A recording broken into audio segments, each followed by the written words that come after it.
Ол заңды ма? Жоқ, заңды деп айтқан жоқ. Ол жақта учетта жоқ болса біз қойып береміз деді.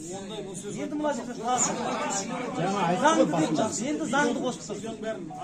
Енді сіздерге заңды керек болатын болса не айғаратсыздар? Мынанша уақытқа дейін неге айғаратсыздар? Неге кіргізбей қоймаңыздар? Страховка бермесеңіздер ешкім алмайды.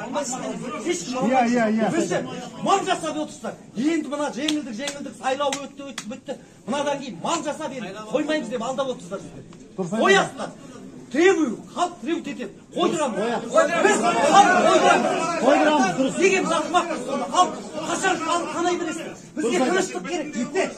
Мына жерде заңды сосын жасамаңыздар ешқашан. Бірақ біз қойдырамыз, требует етіп қойдырамыз.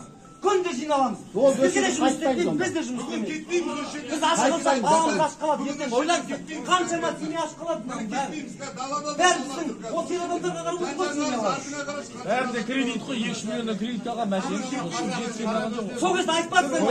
2018-2019-да міне, жігіттер, мына Альфа, Естима, Про, Мажеста. Сіз қазір Альфа пен Естима ғана көрдіңіз. Юпсым группа бар, Honda дейсек. Мына жерде келген жоқ.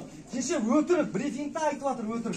3700 ғана пробурный машина бар. Өтірік ол. 3700 емес, минимум 100 мың машина бар. Мен сізге гарантия беремін.